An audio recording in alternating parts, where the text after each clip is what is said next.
today's protest? You're against Chief Wahoo. We're against the name and the logo. It's not about being politically correct. It's immorally wrong. And it's time that they started respecting all people. And this name and this logo have to go. Well, I grew up in a time when in the neighborhood where they used to call black people the N-word, like commonly, you know, but we don't do that no more. We learn. And it seemed like we would learn this lesson about what happened to Native Americans and how they got their land and their culture ripped off. You would think that would be the way it should be, but people are extremely ignorant and very racist. And they can get away with this. And that's why they're doing it. How's the reception you had already today among the fans?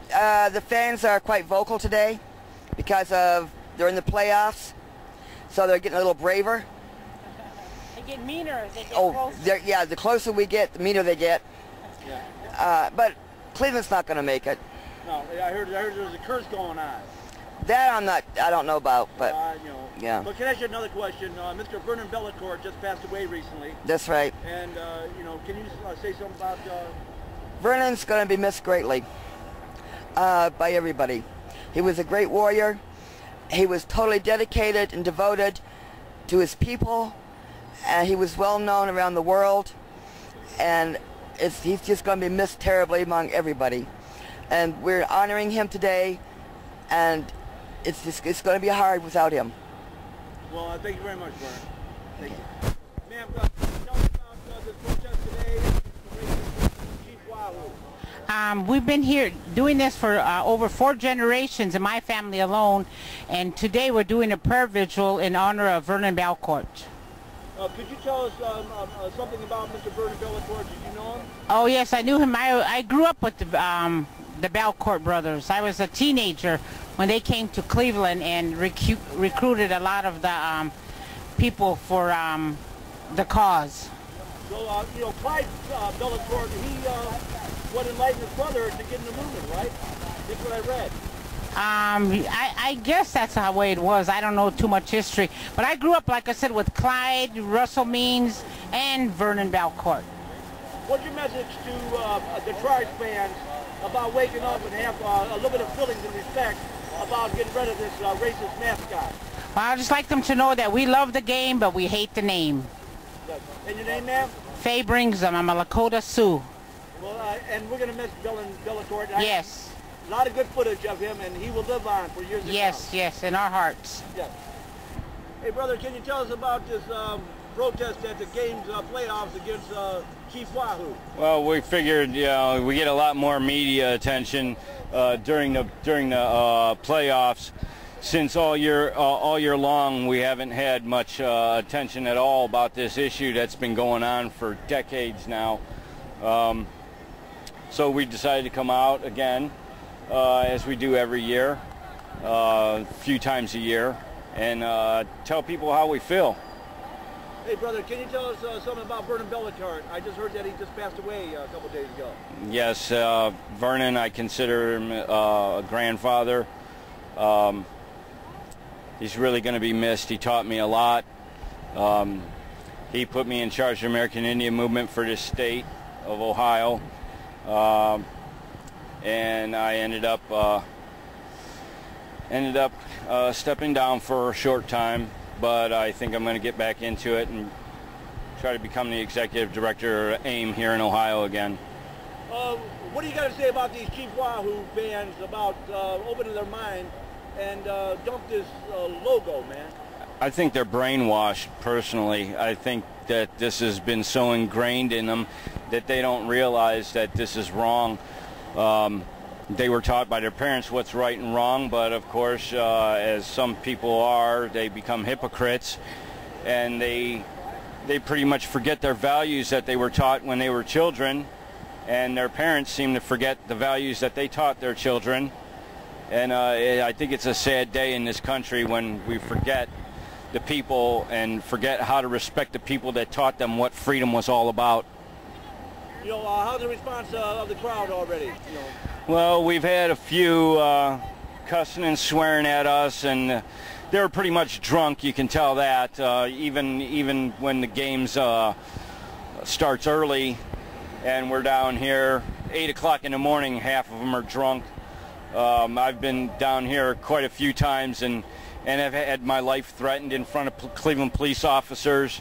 And I think if it was me threatening somebody's life right in front of a police officer, I'd end up arrested. But a couple years ago, some guy had threatened me right in front of a police officer, and I pretty much demanded that he be arrested, and the cop laughed at me. And I think that's total disrespect also. You know, they want respect, and they need to give some. Well, brother, your name? My name's Philip Yenyo. Brother, thank you for your service to humanity, man. Thank you. God bless.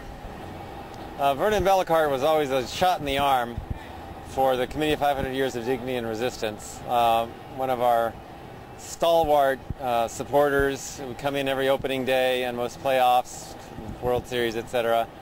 Always with fresh ideas and new energy, and energy that made men a third his age. So he was really our spiritual as well as our energetic energy leader. And you know, this was a small part of what he did internationally. He was, as I understand, the infection that killed him he caught on a trip to Venezuela to discuss Hugo Chavez's plan to give energy assistance to Native American reservations. So the scope of his work went far beyond the mascot issue, but once he committed himself to something, there was no stopping him. So he was here almost every opening day as his health allowed, and most playoffs. I was one of the ones arrested in 1998 when he and 4 others were arrested.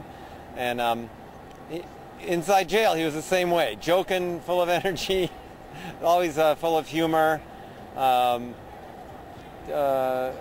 real character.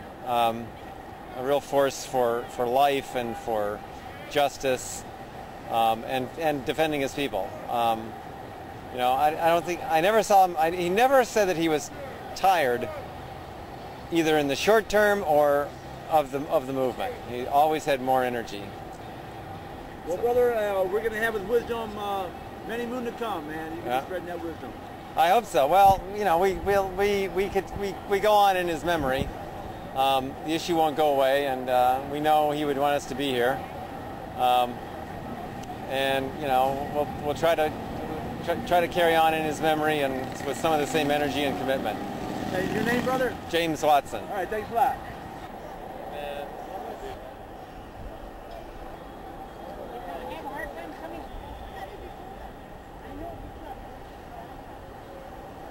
Because, brother, man, you know, what happened to the Native Americans? They got their land and their culture ripped off. What do you think about that? It's about the Indian name. Yeah, about I'm neutral. I'm neutral about the Indian. Neutral? I'm about to what? Go try. Go try, baby. Go try. I hope they lose.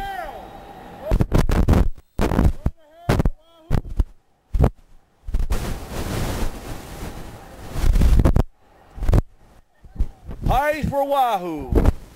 Maybe they should call it the Cleveland Piehead.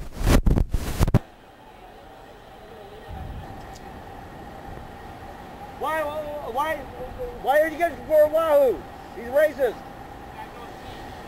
Yeah. Ma'am, can you tell us about the protest today against Chief Wahoo, the logo? Okay, we're protesting the name and the logo of the Cleveland Indian baseball team. We believe it's racist, it's demeaning, and everyone is worshiping this little symbol, which is like a swastika symbol, right? And they think it's human, and it's not human. It's not a human person, and they made it out to be here. And they feel that we're attacking the symbol when we want them to change the name and the logo. You know, just like that guy's remark right here. Do you right. have stupid remarks like that? Oh yeah, definitely, a lot of them, and usually yes, very, very prejudiced, stereotypical remarks.